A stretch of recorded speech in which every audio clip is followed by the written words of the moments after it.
Efesiërs 1.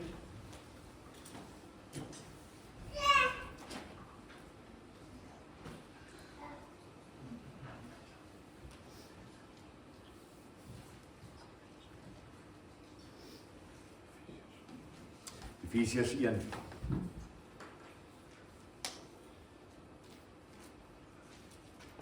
Kom ons buig ons hoofde saam voordat ons saam begin lees.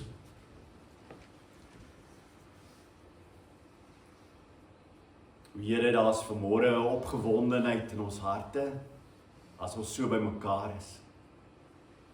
'n Opgewondenheid, Here, want ons wil U stem hoor. Ons wil luister na U woord. Want Here, ons weet ook dat U ons harte gaan vernuwe. U ons harte gaan verander. Dat die Gees ons sal nuut maak. En dat lewende water uit ons binneste sal borrel. O Here, spreek met ons. Here, maak ons harte ontvanklik om dit te hoor. Ons wil bid vanmôre vir van ons broers en susters wat nie hier is nie, wat siek is vanmôre. Ons bid vir Helena. Ons bid vir Gabriel wat vanmôre nie kan wees nie, en ons bid, Here, dat U werklik waar hulle sal aanraak en dat hulle vinnig na ons toe sal terugkom. Ons bid dit in die wonderlike naam. Amen. Efesiërs 1.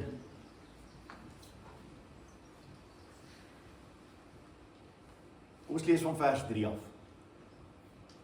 Lofwaardig is die God en Vader van ons Here Jesus Christus. Dit is Hy wat ons in Christus geseën het, met elke geestelike seëning in die hemel.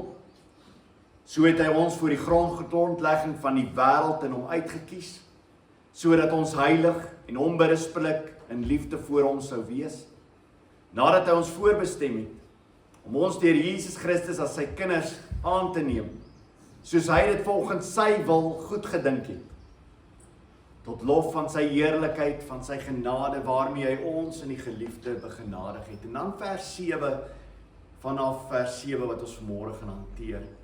In hom het ons die bevryding deur sy bloed, die vergewing van ons oortredings uit die rykdom van sy genade, wat Hy oorvloedig aan ons geskenk het, saam met alle wysheid en insig. Hy het die geheimenis van sy wil aan ons bekend gemaak, soos Hy dit goed gedink het, en in Christus Jesus voorgeneem het. Net tot sover. Ek wil weer eens herhaal, ek herhaal dit baie keer, maar ek wil hê jy moet dit elke keer hoor en jy moet dit verstaan. Mense, die Nuwe Testament is onlosmaaklik deel van die Ou Testament, die Tanach. Ons kan nie die Nuwe Testament verstaan as ons nie die Ou Testament verstaan. Want elke keer as die Nuwe Testament praat, dan bloei dit vir ons die Ou Testament. Ons hoor die Ou Testament. Hoe beter jy die Ou Testament ken, hoe beter gaan jy die Nuwe Testament ken. En hoe meer gaan jy hoor wat die Ou Testament vir jou wil sê en hoe dit wys na dit wat voor lê in Christus Jesus. Kom ons kyk na hierdie gedeelte. Dit is 'n wonderlike gedeelte. Hy vertel vir ons dat ons in hom het ons die bevryding deur sy bloed. In hom het ons die bevryding deur sy bloed. Die woord daar in die Grieks het te maak met 'n losprys wat betaal word. So die Efesiër gemeente, baie van hulle wat daar gesit het, was slawe gewees. Hulle het dadelik hierdie woord geken. Hierdie woord was 'n woord wat gebruik word vir as jy 'n slaaf is en jy word vrygekoop, is dit die woord wat gebruik word. Maar nou wil ek vir jou sê is, dat elke Jood het hierdie woord absoluut ingedrink, want dit was dit wat van die Ou Testament af beloof is, en dit wat hulle in die Ou Testament gesien het, wat God gedoen het. Die woord daar het te maak oor God wat die losprys betaal het, wat die Ou Testamentiese volk uit Egipte uit bevry het en die losprys vir hulle betaal het en hulle uitgeneem het. Dis onmiddellik wat jy gehoor het. As jy in die Efesiër gemeente gesit het en jy was 'n Jood gewees en jy die Ou Testament geken, is dit wat jy onmiddellik na gekyk het, is Christus het die volk uit Egipte uitgelei net so het hy gekom om ons losprys te betaal. Eksodus 6 in die LXX gebruik dieselfde woord vir die losprys as hy vertel wat plaasgevind het. Eksodus 6 vers 5, hy sê, daarom sê vir die Israeliete, ek is die Here, en ek sal julle uitlei, weg van die dwangarbeid van Egipte. Ek sal julle verlos van hulle slawewerk. Dis een woord, die verlossing wat plaasvind. Maar dit is nie die Griekse woord wat ons hiervan praat nie. Dis die volgende woord wat kom. En ek sal julle loskoop. Dis die woord. Ek sal julle loskoop met 'n uitgestrekte arm en 'n geweldige oordele. God sê vir hulle in Egipte toe julle in Egipte was, was julle slawe gewees en ek God het gekom en julle losgekoop. En dit is presies wat in die Nuwe Testament plaasvind. Dat Christus Jesus kom en slawe, ek en jy, kom loskoop. Hierdie was so 'n belangrike gebeurtenis in die Ou Testament gewees, dat God gesê het, hierdie ding moet julle die hele tyd julleself aan herinner. Julle moet julleself aan herinner, wat het ek vir julle gedoen? Hoe ek julle bevry het, onthou dit. Deuteronomium 15 vers 15. En jy moet daaraan dink, dat jy 'n slaaf in Egipte land was, en dat die Here jou God jou verlos het. Daarom beveel ek jou vandag hierdie saak. Jy moet daaraan dink. God wil jy moet daaraan dink. Dat jy moet onthou, dat jy was 'n slaaf gewees in Egipte land, en hoe hy jou uit slawerny bevry het. Jy moet die hele tyd daaraan dink. In Deuteronomium 24 vers 18. Maar jy moet daaraan dink, dat jy 'n slaaf was in Egipte, en die Here jou God jou daaruit verlos het. Daarom beveel ek jou om hierdie saak te doen. Dink daaroor na. Onthou jy wat gebeur dan rondom die hele gebeurtenis van die uittog uit Egipte uit? Wat was dit God dan vir hulle gee sodat hulle dit kan onthou? En ons gaan elke keer hiernatoe terugkom vanmôre. Wat het God dan vir hulle gee sodat hulle kon onthou? Die Pasga. Die Pasga. Die Pasga was gevier gewees sodat hulle kan onthou wat God vir hulle gedoen het, hoe God hulle uitgelei het. En wat moes hulle dan doen om hierdie te onthou? Families moes elke keer by mekaar kom en herdenk wat God gedoen het, hoe hulle bevry het uit Egipte land. En dan wat gaan gebeur is dat jou kinders gaan op 'n stadium kom en hulle gaan vir jou vra, hoekom doen ons dit? So dit veronderstel dat die kinders nie altyd gaan verstaan nie. So wat gaan dan gebeur? Deuteronomium 6 vers 20. As jou seun jou later vra en sê, wat beteken die getuienis en die insettinge en die verordeninge wat die Here ons God julle beveel het, dan moet jy aan jou seun sê, ons was slawe van Farao in Egipte, maar die Here het ons deur 'n sterke hand uit Egipte uitgelei. Hoekom wou God gehad het dat almal deel moes wees daarvan? Selfs al verstaan hulle dit nie. Want dit sou 'n herinnering vir hulle wees oor en oor en oor en oor. Elke keer as hulle dit gebruik het, sou hulle dit onthou het. Die Pasga moes gevier word. Die Pasga moes nagekom word ter verering van dit wat God gedoen het. Markus 10 vertel Jesus in vers 45, want ook die Seun van die Mens het nie gekom om gedien te word nie, maar om te dien en sy lewe te gee as losprys vir baie. Hy het sy lewe gegee as losprys vir baie. En daarom deur die Nuwe Testament word hierdie woord losprys oor en oor herhaal. 1 Timoteus 2, want daar is een God en een middelaar tussen God en mense, die mens Christus Jesus, wat homself as losprys vir almal gee tot 'n getuienis op die bestemde tyd. Hy is die losprys. Kom, ons gaan nou weer terug. So dit was die Pasga gewees. Die Pasga was 'n herdenking gewees van 'n losprys wat betaal is. Die losprys is betaal deur God.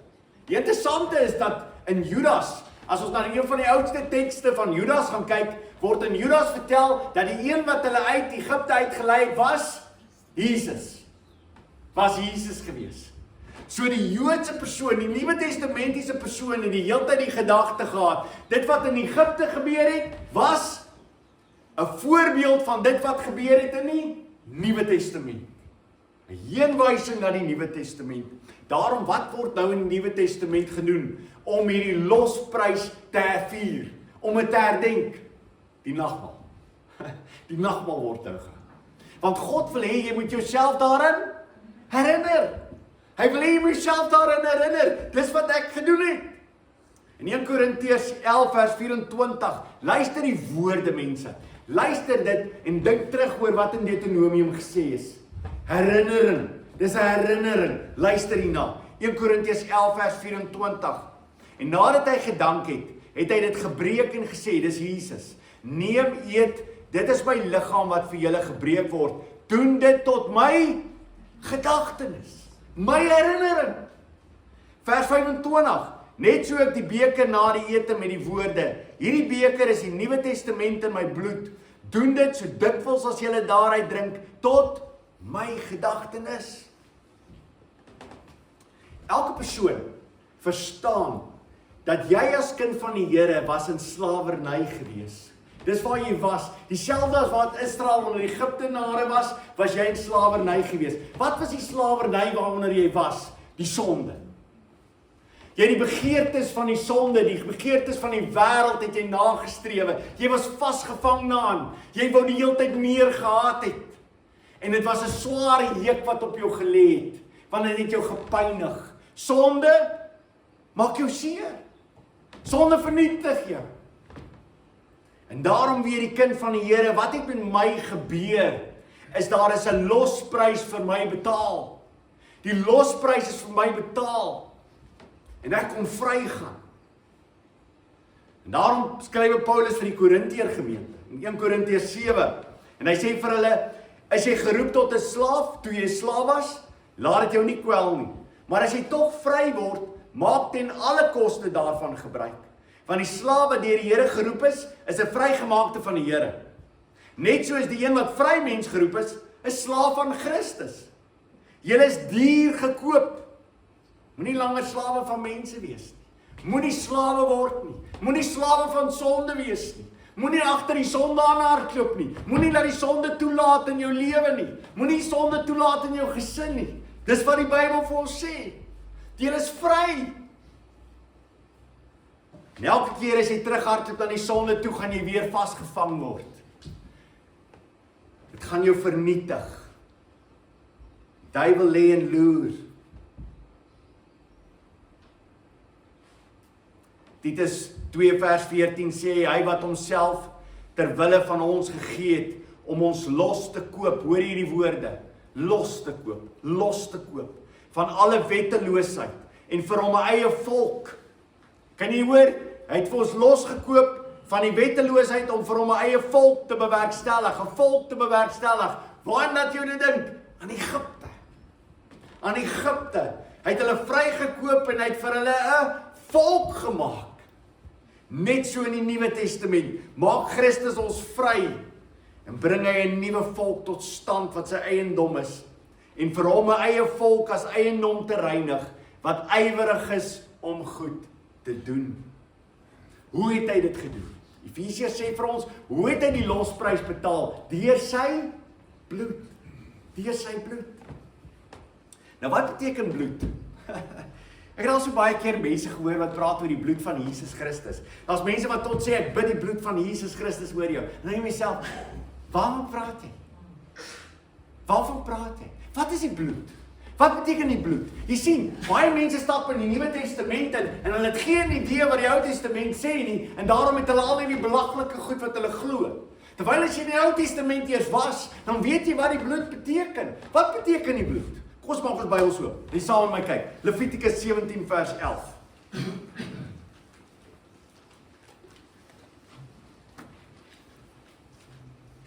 Levitikus 17 vers 11.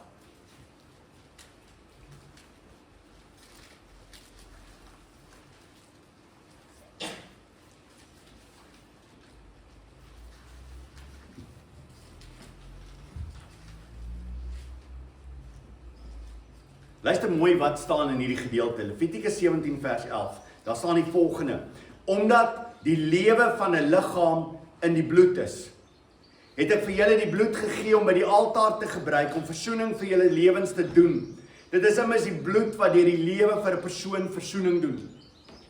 Wat beteken dit? Dit beteken dat waarin is die lewe van 'n mens gesetel?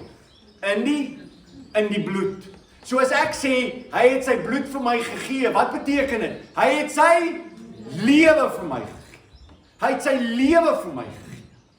Want die lewe was in die bloed gewees. Daarom moes die tweede Adam kom, en die tweede Adam het vir ons kom sterwe. Hoekom? Want die eerste Adam het sonde gedoen. En wat het gebeur as gevolg van sy sonde? Bloed moes vloei. Die eerste offer is gebring in die Eden, toe God 'n dier moes slag en 'n vel bring sodat hulle bedek kan word. Hoekom moes hulle bedek word? Want hulle was kaal. En daarom sou Jesus Christus vir ons 'n nuwe kleed kom gee het in homself, waarmee hy homself vir ons bedek het. Sodat ons kan bedek wees van ons naaktheid, die sonde waarin ons lewe. Kan jy verstaan? Daarom het dood in die wêreld gekom. Hoe het dood in die wêreld gekom? Want bloed het gevloei. En omdat daar bloed gevloei het, was daar sonde gewees. En die bloed moes gevloei het van Jesus Christus, wat sy lewe vir ons gegee het, sodat daar herstel kon kom. 'n lewe vir 'n lewe. Die mense, jy kan baie van hierdie goedes kan jy nou gaan kyk. Jy kyk byvoorbeeld na Kain en Abel. Kain en Abel, wat was Kain en Abel se probleme gewees? Wat doen Kain? Kain bring sy eie vrugte. Hy bring sy eie manier van lewe. Hy bring sy eie goeie dade. Sy vrugte wat hy gekry het uit sy boortyd. Hy bring dit. Wat soek God? Wat bring Abel? Abel bring 'n offer.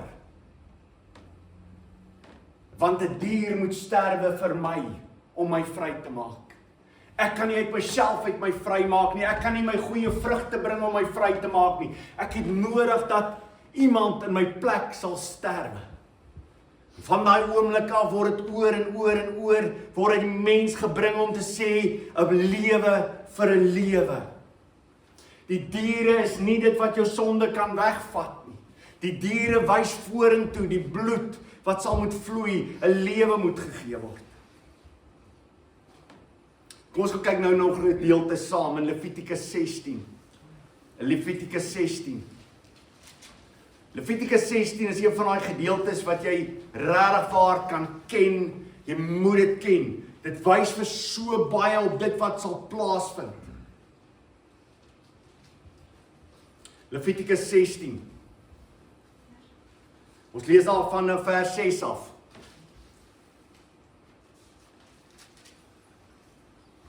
Aaron moet die bul vir die reinigingsoffer wat vir homself bedoel is nader bring en versoening doen vir hom en sy huis. So Aaron moet 'n bul bring en hy moet versoening doen. Hoekom moet Aaron 'n bul bring? Want hy as Levitiese hoëpriester kan nie die sonde van homself eers vat nie. Hy het iemand nodig om in sy plek ook die sonde te dra. Daarom sou die tweede Levitiese hoëpriester, die volgende hoëpriester wat sou kom is Jesus Christus, want in homself het hy die offer gebring. Hoekom? Want hy was die volmaakte offer wat dit kom doen. Kyk nou verder. Versoening doen vir hom en sy huis.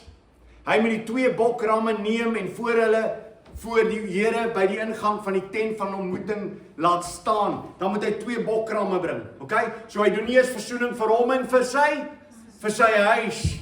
Okay, daarom is dit so ongelooflik. Mense, as jy hierdie goedes verstaan, dan hoor jy dit oral. Wat moet Saggeus? Toe Saggeus belydenis gedoen het en die lam van God is in sy tuiste. Wat sê Jesus Christus vir hom? Vandag het hier redding vir hom in sy huis gekom. Hoekom? Want die volmaakte offer is daar.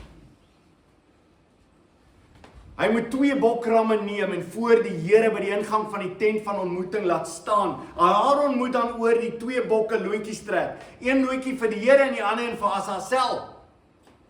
Aaron moet die bok wat vir die Here geloot is nader bring en as reinigingsoffer offer. Maar die bok wat vir Asazel geloot is, moet hy lewend voor die Here laat staan om die versoeningshandeling op hom uit te voer en hom dan vir Asazel in die woestyn te stuur. So wat beteken hierdie gedeelte? Miskien is die eerste keer wat jy hierdie gedeelte hoor. Wat beteken hierdie gedeelte? Daar's 2 bokke wat moet gebring word. Die een bok word gebring en hy word geoffer. Dis op die dag van Yom Kippur, die dag van versoening wat sal plaasvind. Hierdie bok word gebring en hy word geslag. En van sy bloed word besprinkel op nog 'n bok. So hierdie bok sterwe en hy sterwe vir wat? Vir die sonde van die volk. Die volgende bok word gebring en op hom word die bloed gevoer, gesmeer. En wat word met hom gedoen? Hy word in die woestyn ingejaag vir wat? Vir Azazel. Nou kom word in die woestyn ingejaag vir Azazel. Kom ek verduidelik eers die eerste gedeelte en dan gaan ek vir jou vertel die tweede gedeelte. Kyk gou net na hierdie gedeelte saam in Matteus 12 vers 43. Matteus 12 vers 43.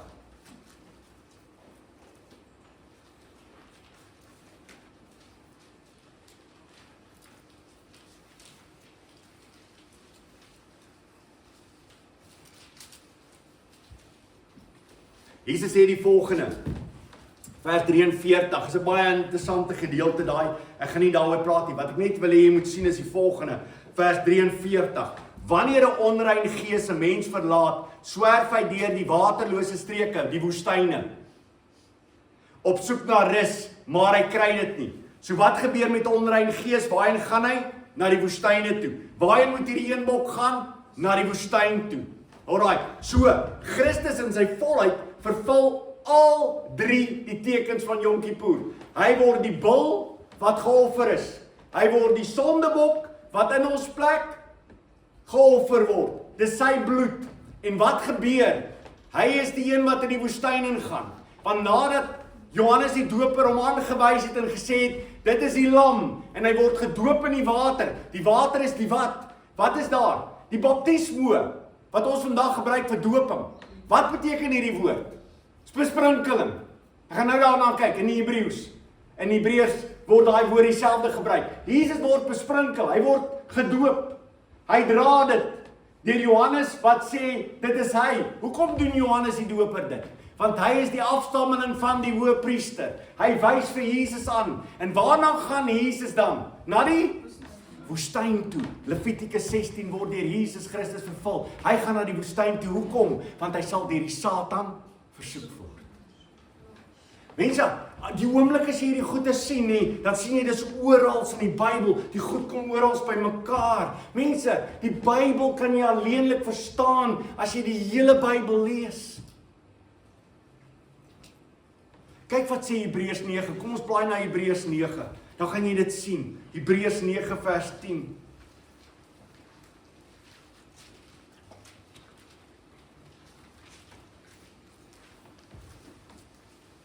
Hebreërs 9 vers 10.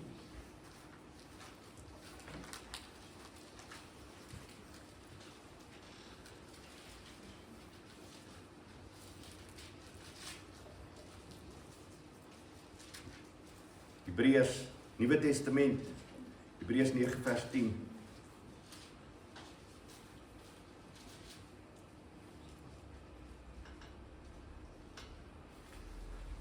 Dit het net gegaan oor kos en drank en verskillende rituele die Ou Testament, die goeders wat hulle gedoen het. Dit het gegaan oor kos en drank en verskillende reinigingsrituele. Wie wat die woord daar vir reinigingsrituele? Baptizo. Baptizo. Dis hoekom wat Jesus gedoen het toe hy in die Jordaan gedoop was wat die reinigingsgebruike. Dit was op hom geplaas en daarom gaan hy in die woestyn en hy vervul elke deel daarvan ten volle. Nou luister mooi na die volgende. Bepalings vir sy liggaam wat opgelê is tot 'n bestemde tyd van regstelling. Luister hierna, vers 11. Christus egter het gekom as hoëpriester van die goeie dinge wat nou verwesenlik is. En hy het deur 'n uitnemende en meer volmaakte tabernakel beweeg, wat nie deur mense hande gemaak is nie. Dit wil sê wat nie van hierdie skepping is nie. Hy het ook nie met die bloed van bokramme en bulkalwes nie, maar eens en vir altyd met sy eie bloed die heiligdom binne gegaan en 'n ewige verlossing bewerkstellig. Want as die bloed van bokramme en bulle en die as van jong vers, die verontreinigd is deur besprinkeling wy, besprinkeling wy met die oog op die reiniging van die liggaam, hoeveel te meer sal die bloed van Christus, wat homself deur die ewige Gees as vlekkelose offer aan God geoffer het, ons gewete reinig van dooie werke, sodat ons die lewende God kan dien. Aangesien daar 'n dood was as losprys vir die oortredings ten spyte van die Eerste Testament, is hy juist daarom middelaar van 'n Nuwe Testament, sodat die wat geroep is die belofte van die ewige erfenis kan ontvang. Sien jy dit? Ek hoop jy sien dit. Ek hoop jy kyk na daai gedeelte en sê, wow, dis ongelooflik. So Christus is die losprys. Hoe het hy die losprys betaal? Deur sy bloed. Wat is sy bloed? Sy bloed beteken sy lewe. Sy lewe. Het hy die offers ten volle vervul, elke offer? Ja, hy het dit gedoen. Het hy meer as dit gedoen? Ja, want hy het in die allerheiligste ingaan deur die voorhangsel heen. En hy het ingegaan en hy het met sy bloed betaal. Dis op die versoendeksel gestrooi. Van binne die versoendeksel, binne die altaar is wat? Is die wette. Die wette wat ons nie kon nakom nie, en daarom moes die bloed van Christus op die versoendeksel, moes dit gesprinkel word, sodat daar gesê word, ek betaal vir julle. Julle kan nie die wet nakom nie, en daarom het ek dit gedoen in julle plek. En daarom skeer die groot gordyn, terwyl hy aan die kruis hang, en elke gelowige kan nou inbeweeg in die allerheiligste, en met God in gesprek tree.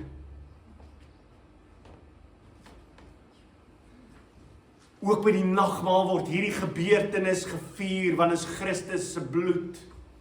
Matteus 26 vers 28, want dit is my bloed, die bloed van die verbond wat vir baie uitgegiet word tot 'n vergewing van sondes. Toe Jesus die brood breek, toe hy die beker vir hulle uitdeel, het hy vir hulle gesê, ek doen dit want ek gee myself. Die bloed wat gevloei het, was hy gewees wat sou sterwe aan die kruis. Daarom is die nagmaal nou 'n herdenking wat Christus vir ons kom doen het. Kan jy weer verstaan waarom die Pasga so belangrik was? Waarom die Pasga gevier moes word? Want die Pasga het gevier wat? Die lam moet geslag word. Wat moet met die lam gedoen word? Sy bloed moet gevat word en moet teen die deurkusyn gesmeer word. Sodat die doodsengel verby kan gaan en daar bevryding vir die huis kan wees. En binne in die huis het die familie het die Pasga gevier. En die doodsengel gaan verby. Waarom? Want die bloed is teen die deurkusyn. En Christus is die nuwe lam van God wat gekom het, en sy bloed word deur ons harte geplaas, oor ons huise geplaas. Sy bloed het vir ons gevloei, en deur sy bloed het daar vir ons verlossing gekom, en die doodsengel gaan verby. Daarom Jesaja 53, wat so ongelooflike gedagte is, vertel vir ons van Christus wat sal kom. Jesaja 53 vers 5, maar hy is ter wille van ons oortredinge deurboor. Ter wille van ons ongeregtighede is hy verbrysel.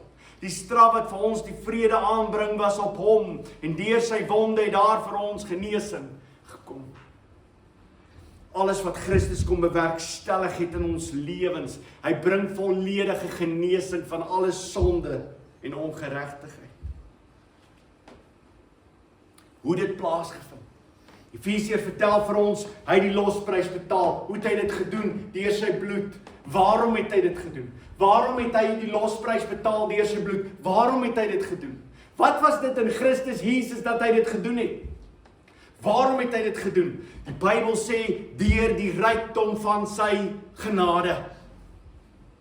Daar is niks in jou wat enigsins deel het aan hierdie prentjie waarom God dit kom doen het nie. Hy doen dit deur sy rykdom van sy genade. Weet jy, ek dink aan hierdie gedeelte terwyl ek dink aan rykdom van sy genade. As ek vir jou 'n persent moes koop uit die rykdom wat ek het, dan is dit 'n redelike persentjie, is dit nie? Maar imagine Salomo moes vir jou uit sy rykdom uit vir jou 'n persentjie koop. Dit klink 'n bietjie anders, is dit nie? Klink dit nie vir jou anders? As Salomo uit die rykdom uit van sy genade vir jou iets kom gee, dan sê jy, wow, dis niks. Maar wat daarvan, is fantasties. Wat daarvan is God sê, uit die rykdom van my genade het ek dit vir julle kom gee. Uit sy rykdom uit. Sy rykdom van sy genade. Nie myne nie, niemand anders nie. Die rykdom van sy genade het hy dit oor ons uitgegee. Daarom is hierdie woorde so gelaai met 'n ding van uitstort. Uitstort, dit is soos 'n waterval wat oor jou val. Dis die oorvloed van genade wat oor ons kom. Johannes 1 vers 16 vertel dit baie mooi. Hy sê, en uit sy volheid, uit Christus se volheid, het ons almal ontvang, ja, genade op genade. En nou sê die teksvers, deur die rykdom van sy genade het ons die losprys ontvang deur sy bloed. En nou is die interessante is, dat die woorde vir ons vertel, dat dit iets is wat alreeds gedoen is. Okay? So, hierdie losprys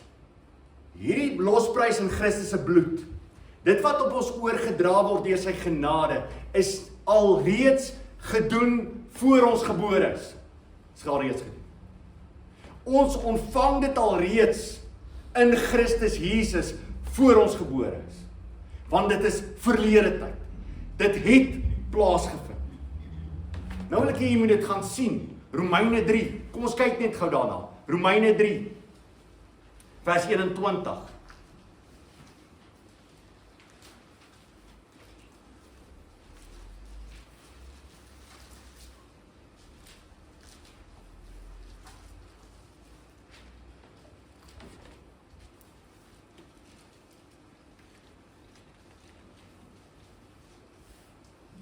Luister mooi wat sê die gedeelte Romeine 3 vers 21.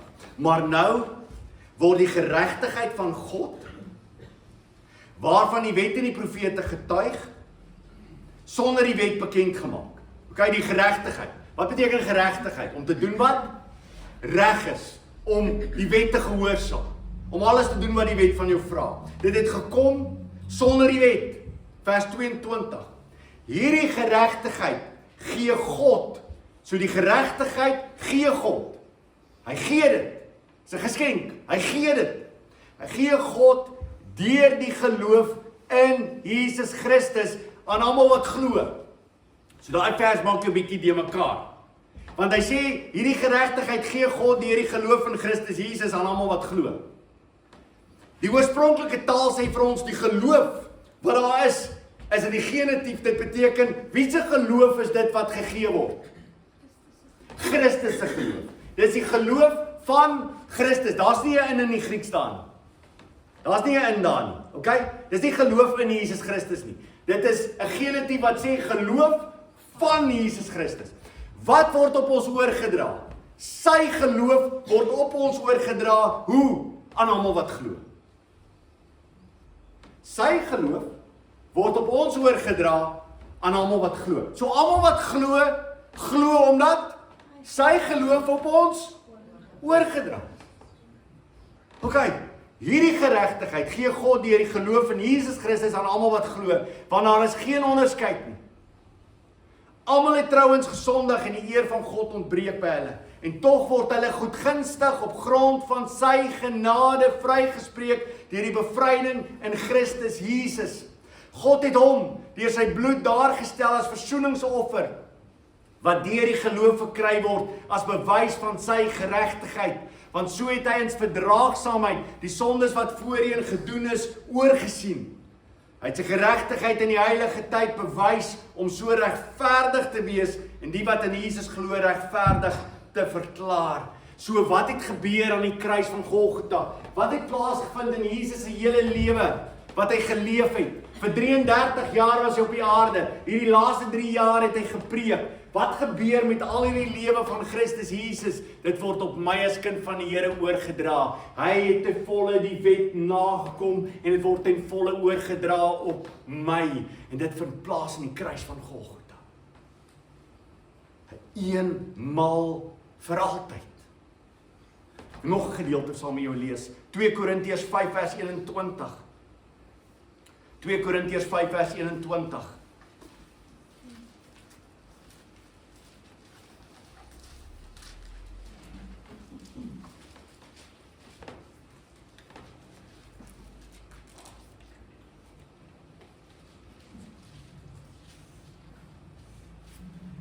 Luister na hierdie gedeelte, dit is een van die ongelooflikste mind-boggling gedeeltes. Dit is so mooi. 2 Korintiërs 5 vers 21. Hy wat nie sonde geken het nie. Hy wat nie sonde geken het nie. Hy wat nie sonde geken het nie. Hy wat dit nie gedoen het nie. Christus Jesus. Hom het God ter wille van ons tot sonde gemaak. Wat het gebeur aan die kruis van Golgotha? God het Christus, die sonde van die wêreld, van ons as gelowiges, die wat hy uitverkies het hy op Christus Jesus geplaas. So hy die sonde het hy op hom geneem. Dis wat hierdie teksvers sê. Hy wat nie sonde geken het nie, hy wat geen sonde gedoen het nie. Wat gebeur aan die kruis van Golgotha met hom? Hy ontvang al ons sonde. En daarom mense, ek wil dit herhaal, daarom moet ons dit altyd onthou, toe die Jesus Christus in die Getsemane bloed gesweet het, waarom het hy bloed gesweet? Omdat daar 'n kruis vir hom voorgelê het. Daar's baie martelare deur die geskiedenis, wat sou kom. Dis nie waarom Jesus in 'n stryd was terwyl hy in Getsemane was nie. Hy dra op Getsemane die prys, want daar word gesê, Here, as dit moontlik is, neem hierdie beker van my weg. Wat was die beker wat hy moes drink? Die wraak van God. Die sonde wat hy moes dra aan die kruis van Golgotha. Dit is wat plaasgevind het. Dit was sy grootste angs. Was die sonde wat hy moes dra, hy wat geen sonde geken het nie. Sodat wat kan gebeur? Sodat ons in hom voor God geregverdig kon word. Sy geregtigheid word aan die kruis van Golgotha oorgedra oor ons. En ons sonde word oorgedra op hom. 'n Ruiltransaksie vind plaas aan die kruis. En Christus word wat ek is. En ek word wat hy is.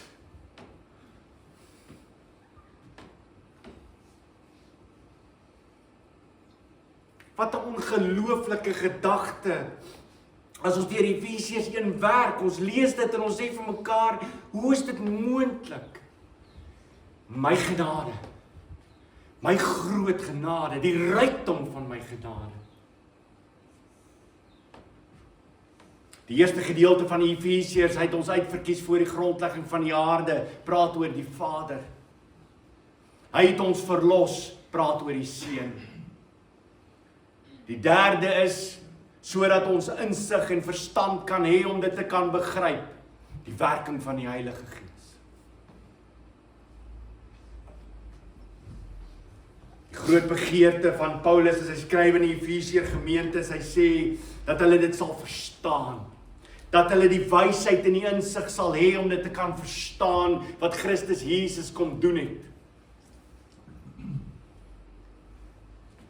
Kom ek sê vir jou iets. Die res van jou lewe gaan die grootheid van wat Christus aan die kruis gedoen het, gaan vir jou deurbreek. Meer en meer en meer. Daarom by die gebruik van die Pasga, moes hulle dit gebruik as herinnering, omdat baie van hulle wat daar was, nie die volheid verstaan het van dit nie. Maar hoe meer hulle dit gebruik het, elke keer, elke jaar wat hulle dit gebruik het, hoe meer het hulle verstaan, en hoe meer het hulle verstaan. Net so die nagmaal, elke keer wat ons dit gebruik, verstaan ons meer, elke keer wat ons praat oor die kruis van Christus Jesus, verstaan ons meer, en ons groei meer, en ons groei meer, totdat ons eendag voor hom sal staan, en sal besef ons het maar min geweet.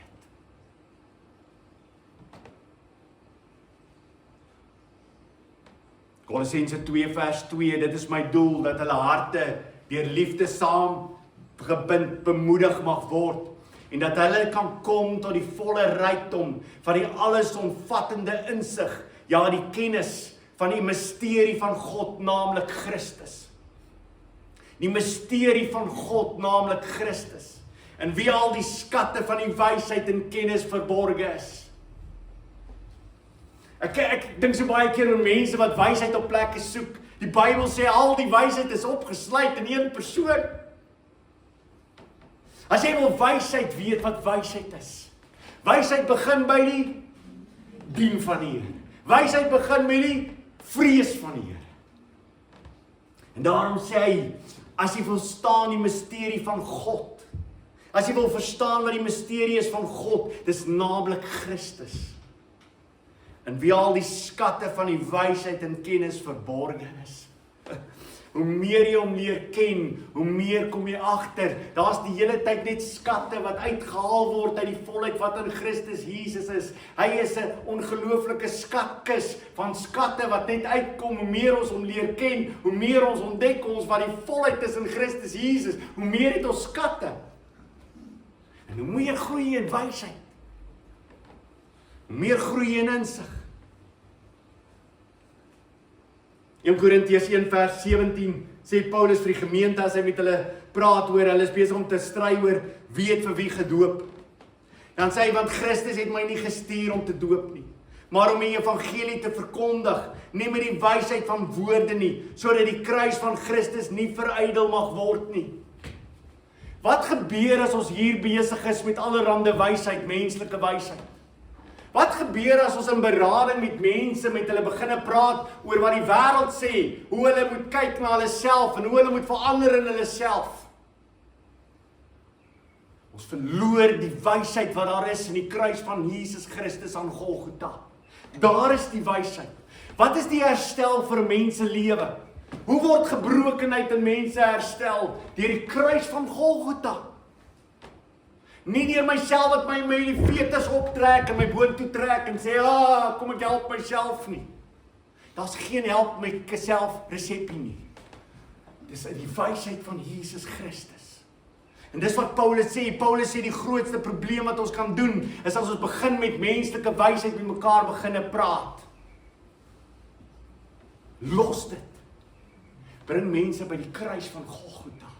Want daarin is herstel. Daarin is wysheid. Dat God self voor die grondlegging van die aarde besluit in homself om sy seun te stuur. 1 Korintiërs 2 vers 6, vir diegene wat volwasse in die geloof is, wat ons sê wel wysheid, nie die wysheid van hierdie wêreld of van hierdie wêreldse heersers nie. Hulle gaan in elk geval tot niet. Die wysheid van hierdie wêreld gaan tot niet. As jy belangstel in die wysheid van hierdie wêreld, dit gaan tot niet. Net vir jou dit vertel. Ons praat egter van God se wysheid wat in die misterie gehul was, maar wat hy voor alle tye vir ons in heerlikheid bestem het. Dit was 'n misterie gewees. Niemand het die volheid daarvan geweet nie, dat Jesus Christus sou kom en die mense uit alle volke en nasies bymekaar sou kom en 'n nuwe volk daarvoor sou bring. Niemand het dit verstaan nie. Dit was 'n misterie gehul, maar dis van alle tye af al reeds beplan. Vers 8. En wat nie een van die heersers van hierdie wêreld geken het nie, want as hulle het, sou hulle nie die Here van die heerlikheid gekruisig het nie. Maar soos daar geskrywe staan, wat die oog nie gesien het, wat die oor nie gehoor het nie, en die hart van die mense nie opgekom nie, het God voorberei vir diegene wat hom liefhet. Waarmee is jy besig in jou lewe? Waarmee is jy besig met jou tyd verdryf? Waarmee is jy besig in ware plekke? Is jy besig om wysheid te soek? Die Bybel sê die wysheid van hierdie wêreld is dwaasheid. Die wysheid is in hom. Daarom, wat doen ons? Hy sê in die begin, as hy praat in Johannes Evangelie, sê hy vir hom, sê, in die begin was die Logos. Hy was die woord gewees. Wie is die woord? Jesus Christus. Daarom kom ons van die Bybel toe van Genesis tot Openbaring. Wat vind ons daar? Die woord. Dis die wysheid. Dis wat mense se lewens verander het. En nog steeds verander is alleenlik in Christus Jesus. Maar in ons, die teksskryfvers gaan aan na vers 10 toe, maar in ons het God dit deur die Gees geopenbaar, want die Gees ondersoek alles, ook die dieptes van God. Want watter mens ken die dieptes van 'n mens, behalwe sy eie gees in hom? Net so ken niemand die dieptes van God nie, behalwe die gees van God. Toe Jesus in Johannes 14 vir hulle vertel, dat hulle nie moet bekommerd wees nie, dat hulle moet bly wees, want wat sê hy, wat sal kom? Die Gees sal kom, en hy sal julle lei in alles wat ek julle gesê het, hy sal julle herinner aan alles wat ek gesê het. Want die dieptes van God ken alleenlik die Gees van God. Terwyl jy besig is met jou woord, God self wat met jou praat deur sy woord, hoe meer is die Heilige Gees besig om stelselmatig dit oop en oop en oop en oop te breek. Jy sien, as jy besig is met die Bybel, dis absoluut vir my soos 'n ei. Ek dink ook dis omdat jy die meer en meer jy die ei oopmaak, hoe meer huil jy. Hoe meer jy die skille afhaal van die ei, hoe meer begin jy meer en meer agter te kom wat die volheid van God is. Jy kan nie net 'n dag besig wees met sy woord. Jy kan nie net 'n jaar besig wees met die woord en verstink jy gaan die dieptes verstaan nie. Hoe meer jy besig is met die woord, hoe meer en meer kom die Heilige Gees en hoe meer breek hy dit vir jou oop en hoe meer groei jy in sy woord. En hoe meer ontdek jy wat 'n ongelooflike insig daar is, wat 'n wonderlike waarheid daar is. God se plan, sê Efesiërs, het God bewerkstellig, het God bepaal voor die grondlegging van die aarde. En ons as kinders van die Here word oop dit voor oopgemaak in die wysheid en die insig van Christus Jesus deur die werking van die Heilige Gees. Efesiërs 2 vers 12, onthou dat julle in daardie tyd sonder Christus was, uitgesluit van die burgerskap van Israel en vreemdelinge ten opsigte van die verbondsbeloftes, sonder hoop en sonder God in die wêreld. Maar nou, in Christus Jesus het julle wat destyds ver weg was, naby gekom deur die bloed van Christus. As jy verstaan wat gebeur het vanmôre en jy kom net by vanmôre en jy stap hier uit en jy besef, daar is 'n losprys vir my betaal. Was dit 'n goedkoop prys? Die losprys is betaal deur die bloed van Jesus Christus. Wat beteken dit? Sy lewe was vergee vir my lewe.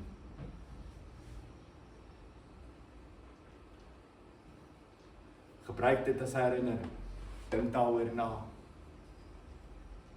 En onthou die enigste insig en ware wysheid is in die woord van God. En hoe meer jy besig is met die woord van God, hoe meer leer jy die Vader, die Seun en die Heilige Gees ken. En hoe meer jy ontdek jy wat ek ontvang het, is die rykdom van sy genade. Genade op genade. Amen.